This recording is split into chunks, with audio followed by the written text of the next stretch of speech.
Bismillahirrahmanirrahim. Assalamualaikum warahmatullahi wabarakatuh. Perkenalkan, saya Ilham Rifki Nur Fajar, mahasiswa Teknik Pertambangan angkatan 2016. Dalam kesempatan ini saya akan memaparkan hasil penelitian saya dengan judul Kelayakan Ekonomi Ekstraksi Timah atau SN dari biji timah primer dengan teknologi klorinasi basah di Pusat Penelitian dan Pengembangan Teknologi Mineral dan Batubara Bandung. Saya dibimbing oleh Insinyur Jenderal MT dan Ibu Isyatun Rodiah SSI MT. Beberapa hal yang ingin saya paparkan dalam kesempatan ini adalah pertama mulai dari latar belakang, tujuan sampai dengan kesimpulan dan saran. Masuk pokok bahasan pertama, ini terkait dengan latar belakang masalah, yakni pertama sebagai negara berkembang, potensi timah Indonesia sangat diperhitungkan dunia. Tercatat Indonesia menyumbang 30% produksi timah dunia pada tahun 2014. Artinya prospek sekali bahan galian timah dan Indonesia sebagai negara berkembang masih membutuhkan bahan tambang sebagai penunjang untuk kehidupan berbangsa dan bernegara. Kemudian yang kedua, pemanfaatan timah tersebar ke berbagai sektor, mulai dari timah solder sampai dengan industri gelas.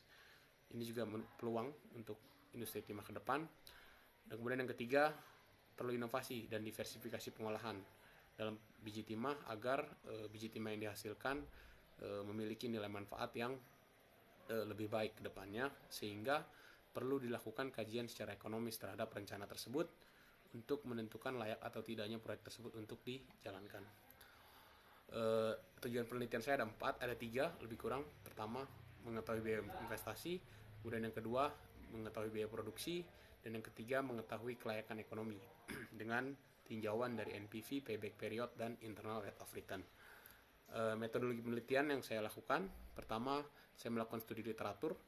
Studi literatur saya lakukan terhadap laporan RKB di PT Timah, kemudian dari Undang-Undang 4 2009 sampai dengan laporan tahunan International Tin Association. Kemudian saya lakukan pengumpulan data dan saya olah, sehingga saya lakukan analisis terhadap data tersebut secara ekonomi dengan pertimbangan NPV, internal rate of return, dan payback period.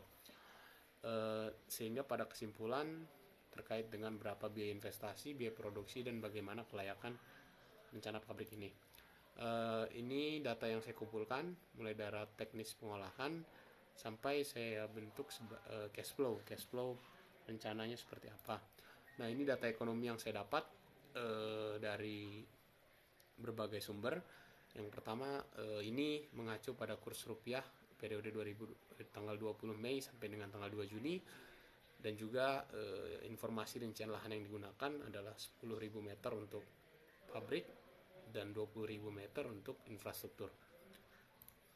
Ini waktu kerja yang direncanakan selama 1 tahun, sehingga dapat dilihat bahwa efisiensi kerja yang diharapkan adalah berada di angka 86% dengan rencana waktu produktif dan waktu efektif yang telah terlihat.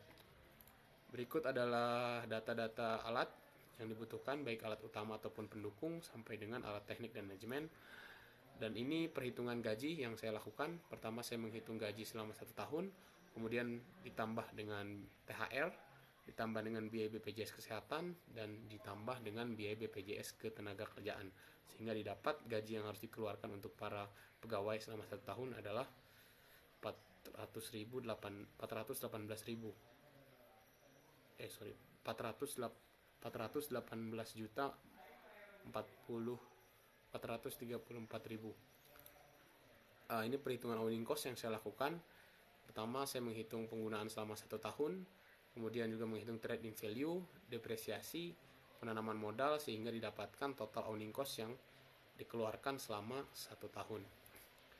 Ini operation cost, saya menghitung berdasarkan penggunaan listrik, terutama untuk jaw crusher, terutama untuk alat-alat utama, karena ini ada 2 biji, sehingga dipisahkan penggunaan listriknya berbeda karena masing-masing memiliki kapasitas ataupun penggunaan listrik yang berbeda, sehingga didapatkan biaya operating cost untuk misalnya untuk jaw crusher adalah 49.000 US dollar per tahun. Nah, ini investasi yang dikeluarkan total 7 juta US dollar dengan komposisi pinjaman sebesar 70% dan modal sendiri sebesar 30% dengan suku bunga mengacu pada apa yang dikeluarkan oleh Bank Mandiri. Nah, berikut penentuan discounted rate berdasarkan metode WACC didapatkan sebesar 10,37. Nah, berikut cash flow yang saya buat selama 15 tahun didapatkan bahwa NPV-nya berada pada posisi negatif. Ini artinya proyek tidak layak secara ekonomi jika ditinjau dari NPV. Kemudian juga ada tinjauan secara kumulatif cash flow, ternyata sampai pada tahun terakhir posisi cash flow masih berada pada posisi negatif 81 juta US dollar. Ini artinya perusahaan berpotensi untuk rugi, sehingga kesimpulannya adalah pertama, biaya investasi yang dibutuhkan untuk membangun pabrik ini membutuhkan biaya sendiri sebesar 3.600 US dollar, biaya dari peminjaman sebesar 3.600, kemudian modal sendiri sebesar 2 juta US dollar. Yang kedua, biaya yang dikeluarkan untuk operating cost mengacu pada rancangan teknis, yakni sebesar 2.892.731 US dollar per tahun. Yang ketiga, dari hasil perhitungan dapat dengan menggunakan metode DCF-ROR diketahui NPV sebesar negatif 18 juta, kemudian dengan IRR 0,029% dan payback period lebih dari umur proyek. Ini artinya menyatakan bahwa secara umum dengan ditinjau NPV, IRR, dan payback period, proyek ini tidak layak untuk dilakukan. Saran yang saya berikan, pertama adalah perlu melakukan kaji ulang terhadap rencana ataupun terhadap peluang teknologi lain, karena teknologi yang ada saat ini masih belum dapat membuat rencana pabrik ini menjadi ekonomis. Kemudian yang kedua, meningkatkan kapasitas produksi dengan teknologi lainnya guna menutup peluang terjadinya defisit neraca keuangan perusahaan.